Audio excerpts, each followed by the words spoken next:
All right. Well, it's just me tonight, reacting live to an extremely disappointing result tonight in Game 5 for the Portland Trailblazers. Since it's just me, if there's any audio or video problems, just please let me know in the chat, guys. And we'll all talk about this. It's really disappointing. 147 to 140. Denver gets the win in double overtime despite a literally historic performance from Damian Lillard.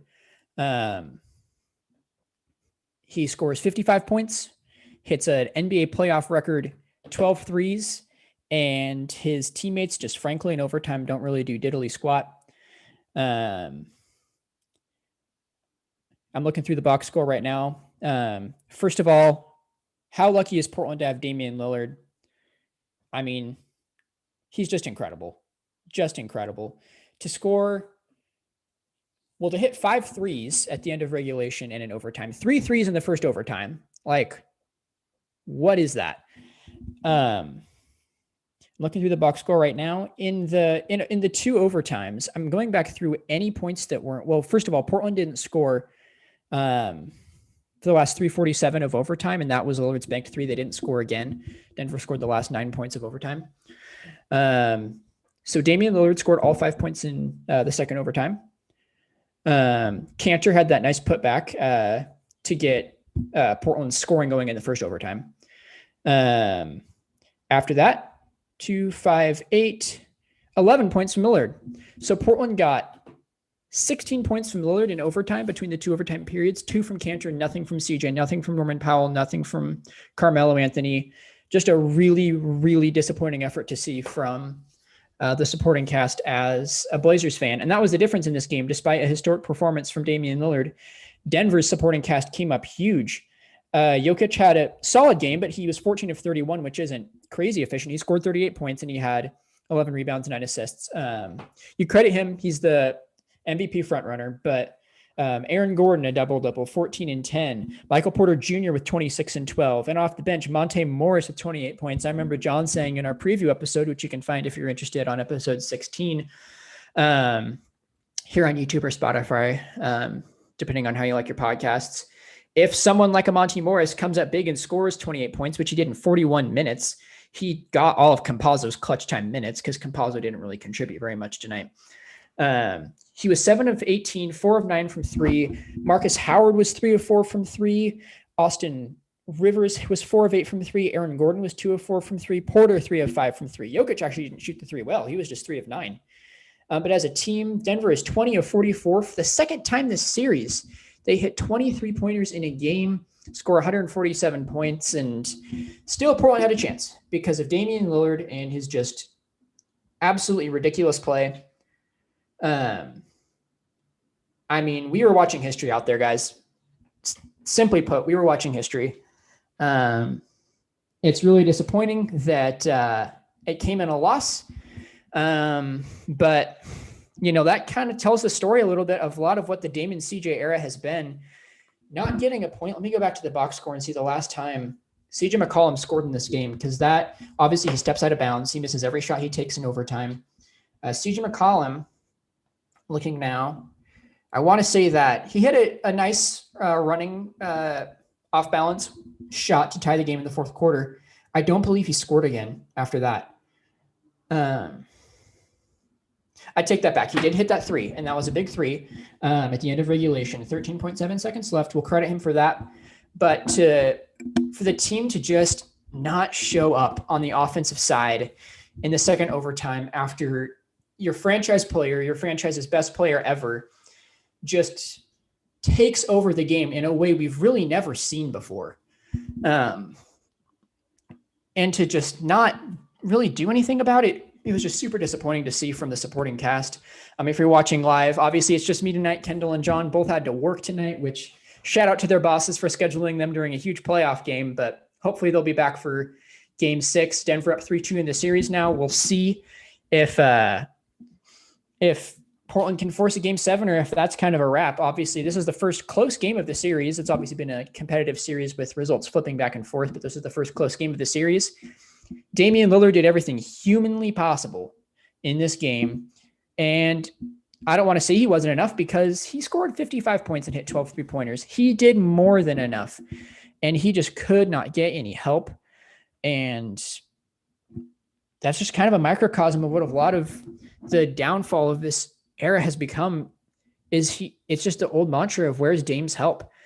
He's got his most healthy roster. And in this game, to be honest, the defense wasn't great. I mean, Portland gave up 147 points, but Portland outscored Denver by 15 points, even with a 7-point loss in the end since Denver went up 22. Obviously, Portland, looking back, wishes they had gotten off to a little better start. Again, allowing Denver to hit 23s. You're not going to win many games doing that. And Denver's role players hit shots. Portland's did not. And Portland's has players that are borderline stars, whereas Denver has role players and Denver's role players. Once again, Austin Rivers and Monte Morris outplayed CJ McCollum, which is just really disappointing to see.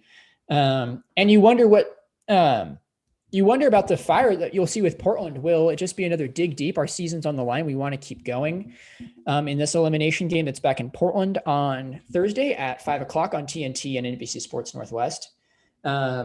Or will that just be enough? Will it be kind of and holy cow.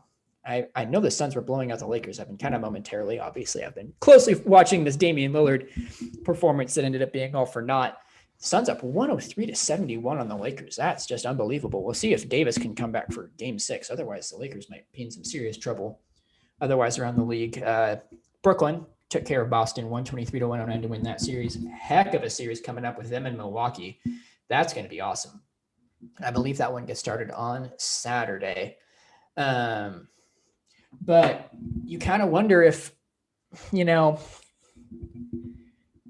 Portland can't, they're going to have to really dig deep to win this series. And you wonder if they can't do that, then, the talk's been all along that Portland's probably going to move on from Terry Stotts if they can't win this playoff series, which they have been fully capable of doing.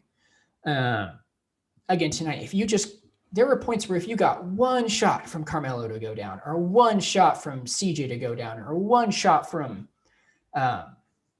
Powell, for instance, to go down, none of them did. And, there's tired legs, but Denver's guys had tired legs and they were hitting their shots. So you just can't knock that as an excuse, especially when your stars hit 12 threes for you. And some of those threes Dame got fouled on.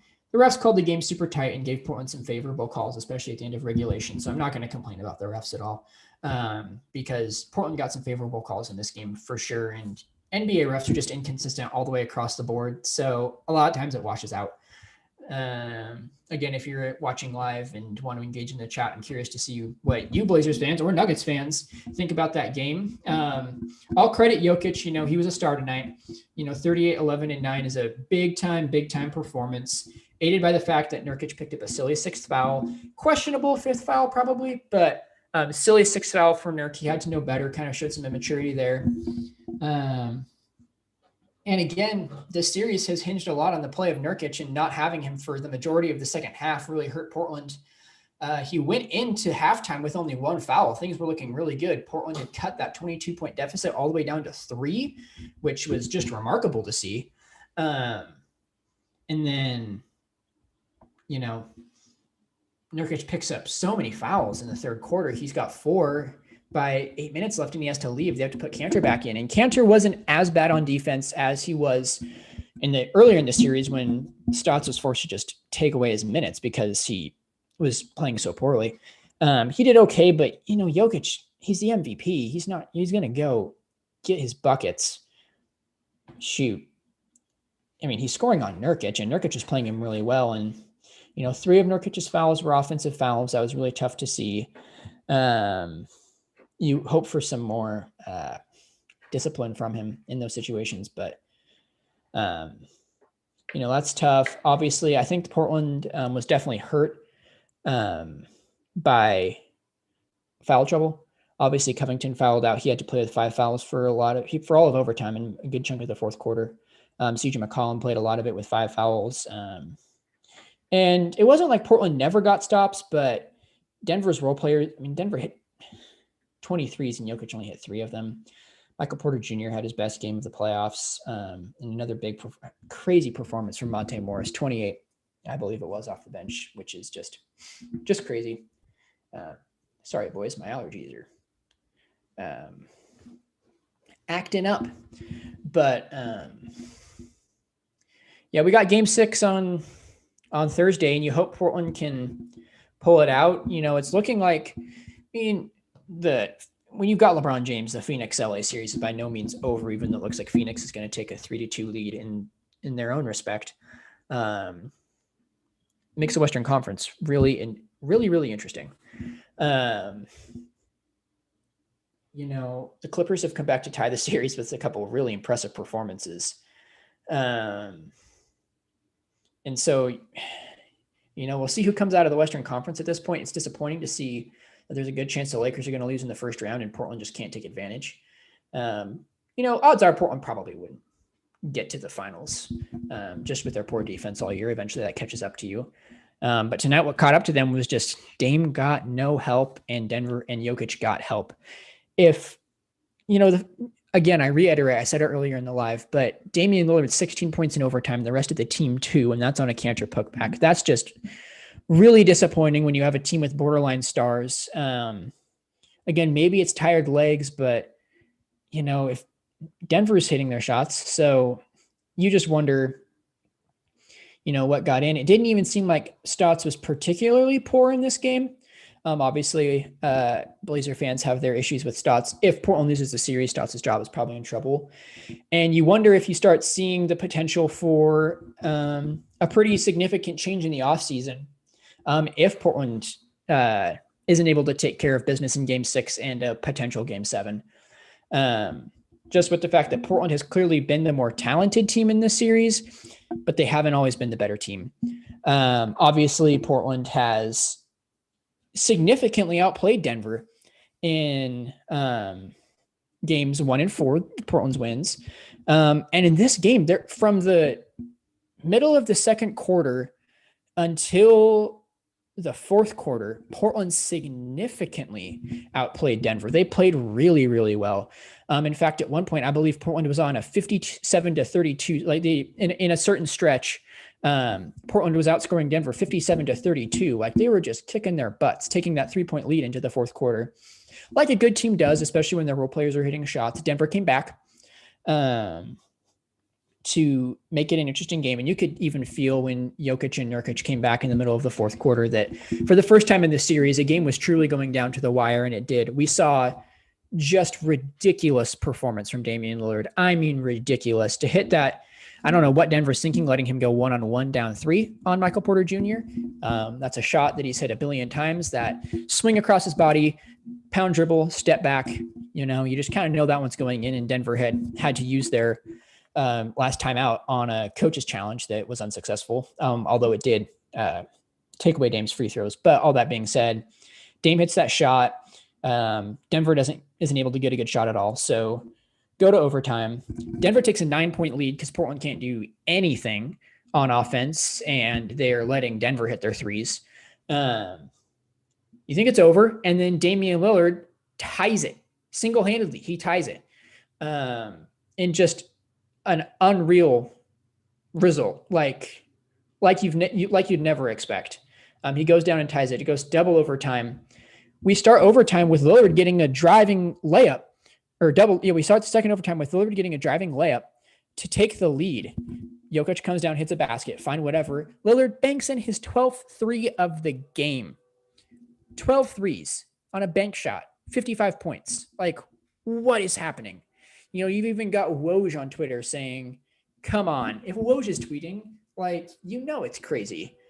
And then to see the team just not be able to score again once teams literally started doubling Lillard when they crossed half court, and for no one else to be able to get a bucket, especially CJ McCollum, dude. I've been a fan of yours since you've been in Portland. You're a great player, but I know you're disappointed, and that was disappointing that CJ McCollum couldn't get a basket at all in overtime. It was very discouraging when Lillard was carrying them so hard. 16 points. That's just crazy. And for the only points from another player, Covington 2 missed dunks. I'm not going to bash Covington. He was really big, actually. He had to guard Jokic when Nurkic fouled out.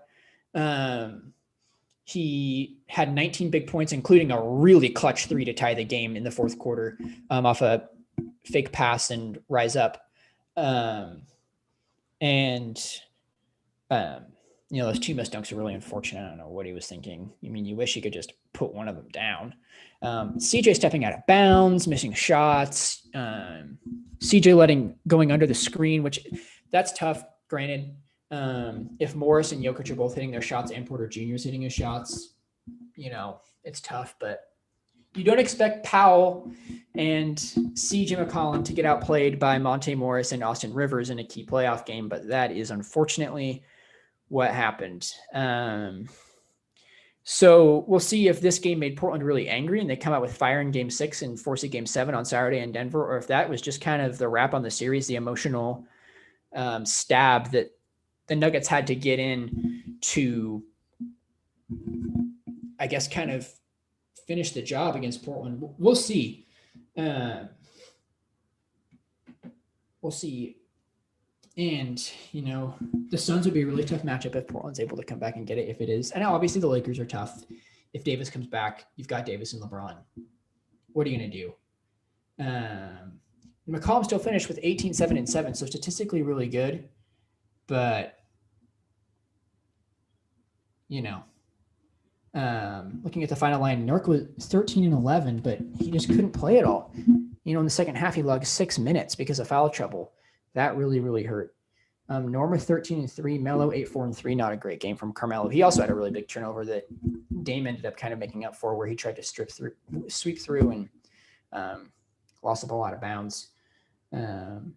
Dame 55 and 10, first player in history to do that in the playoffs. Tonight on threes, John just sent this to us in our group chat. Damian Lillard was 12 for 17. The rest of the team was 9 for 31. 12 for 17 in a playoff game, and the rest of the team just couldn't get it done. 9 threes is awesome. I mean, Portland hit, for heaven's sakes, 21 threes. That's more threes than Denver hit. But Denver's threes, only 3 of them from Jokic. The rest of them, it was a team effort with Morris and Porter and Gordon and Rivers. And Marcus Howard going 3 of 4, the rookie, just contributing, including a step back 3 in the second quarter where you just kind of threw your hands up and like, Denver might make this a blowout. Where's Portland's energy? Portland surges back, makes it a 3-point game at halftime. And, it's just kind of all for naught. Let's see what else John sent us. Damian Lillard was 6 of 8 from the field in the 2 overtime periods. The rest of the Blazers were 1 of 19. 1 of 19. And you're just not going to win games when you're getting 0-0 effort. And you wonder if this is the offseason where Dame finally says, I don't know, dude, enough's enough. He's not going to request a trade, you wouldn't think. But you wonder if he says, I think something needs to change with this roster. Because it's just so discouraging to see Portland time and time again get bailed out by their all-time best player.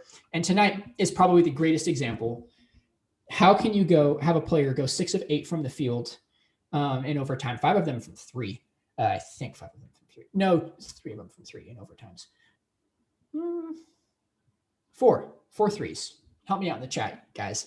I don't have my deal on me. My thing's running out of battery. But for Dame to, 4 threes. For Dame to hit 4 threes and hits an and one layup and another easy layup in overtime, 6 of 8 from the field. And for the rest of the team to not hit a shot out of 19 attempts except for an easy tip from Cantor. Great play by Ennis, but no one else could do anything. I mean, what's going on? Really, really disappointing as a Blazers fan, and probably the epitome of what a lot of this era has turned into. There's been great moments. There's been a Western Conference Finals run. There's been Dame in the bubble, but it always goes back to Damian Lillard. You just wonder what he could do with the supporting cast. The clutch gene, I mean, for him to hit the shots he did tonight we've never seen anything like it. He and Steph are obviously on a different level in terms of all-time long-range shooting. But I've never seen a performance like that. And unfortunately, the rest of the team just couldn't get it done in truly unbelievable fashion. Well, I want to thank everyone who tuned in and supported me during this solo live. We will be recording a new podcast episode. We've got a bunch up on our YouTube channel. So on our YouTube channel, if you go there, please subscribe if you haven't already. But you can see full podcast episodes, past our live streams where we do a lot of Blazers games. We also did some Gonzaga. Here on this podcast, we talk Oregon Ducks, obviously Blazers a ton, Gonzaga a ton. We've talked to Oregon State. We've had some awesome interviews with Jared Lucas and the Groves brothers and Casey Benson, who used to play for Oregon, and he's actually a correspondent for us. We've got some really cool interviews coming up soon. And we'll be going live after every Blazers playoff game. Maybe there's only one more left. Hopefully not, but we'll see. That'll be after Game 6, which is at 5 o'clock on TNT and ABC Sports Northwest on Thursday, June 3rd. Also, please follow us on social media at YBall Starters. There's 3 of us. It's me, John LaValle, Kendall Krang, all buddies who have been buds for a long, long time, been Blazers fans for a long, long time. And you can catch us on Facebook, Twitter, Instagram at YBall Starters. We'll catch you all on Thursday, and stay tuned for more podcast episodes coming soon. Thanks again to everyone who tuned in. Have a great night. And as much as it hurts to say, after